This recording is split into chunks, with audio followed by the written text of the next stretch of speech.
బయటికి వెళ్ళిపోలేదా?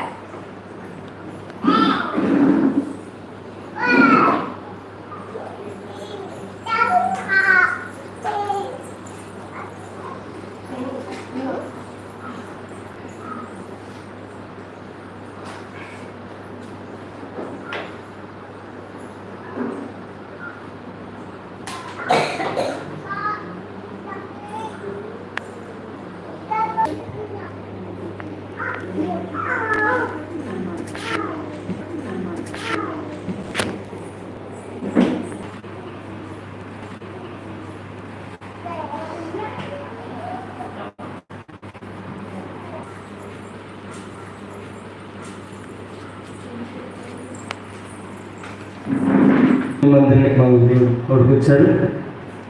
మందిరానికి మా దేవుడు కొడుకొచ్చారు.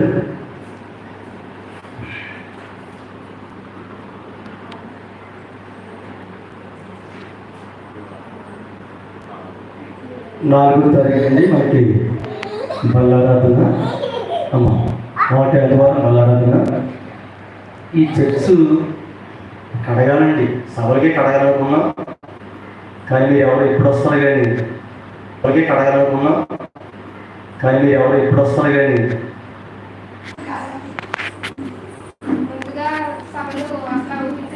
దేవుడు గొప్ప కార్యం జరిగించాడు సభల విషయంలో. దాన్ని బట్టి దేవుడికి వందనాలు.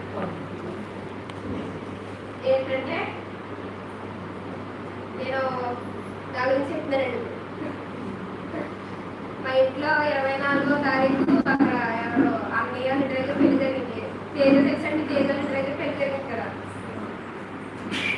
24వ తారీఖు ఆ నైట్ ఫస్ట్ నైట్ కదా.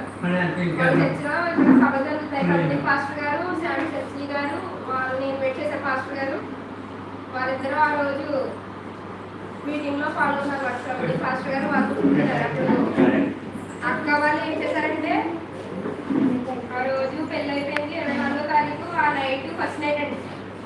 ప్రార్థనకు వచ్చి ఇక్కడ ప్రార్థన చేసుకుని వాళ్ళ పిల్లలు నాకు అప్పచెప్పేసి షైనీని నాకు ఇచ్చేసి వెళ్ళారు. ఎక్కడికి ఫస్ట్ నైట్కి వెళ్ళారు.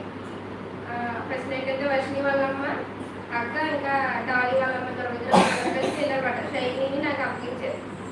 షైనీ ఏడ్చేస్తున్నాను, అసలు వాక్యం లేదు. నాకు చాలా బాధేసింది. అయ్యో ఇక్కడ ప్రభుత్వం గారు చాలా బాగా చెప్తారు, ఆయన వాక్యం వినడానికి లేదనేసి చాలా బాధపడ్డాను నేను. వర్షినితో కూడా అన్నాను, వర్షిని అయ్యో వాక్యం మిస్ అయిపోతుంది, ఇదేమో ఉండలేదు అలా చెప్తుంది అనేసి అంటే పర్లేదాకా పడుకోబెట్టనేసి అంటే పడుకుంది. సౌండ్కి లేచిపోతుంది, అటు లేచిపోతుంటే నేను అనుకున్నాను అమ్మమ్మల్లి దగ్గరే కదా, అమ్మమ్మల్లి దగ్గరికి పడుకోబెడితే బాగుంటుంది అనేసి అమ్మమ్మల్లికి తీసుకెళ్ళాను.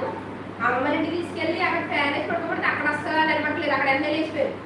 ఇంకా పడుకోవట్లేదు, ఎంత పడుకోబెట్టినా పడుకోవట్లేదు. నాకేమో బాధేసేస్తుంది, అయ్యో వాకింగ్ మిస్ అయిపోతున్నాను. ఆయన బాగా చెప్తారు, ఆయన కోసం చాలా వాళ్ళ ఇంటికి వెళ్ళాం కూడా మేము, ఆయన చాలా బాగా చెప్తారు, వాకింగ్ వినడానికి లేదనేసి బాధపడుతున్నాను. బాధపడుతున్నాను ఏదైతే ఆ రోజు సాధనగా చూడండి మరి ఎంత నిజంగా చాలా బాగోలేదు అసలు ఆ రోజు.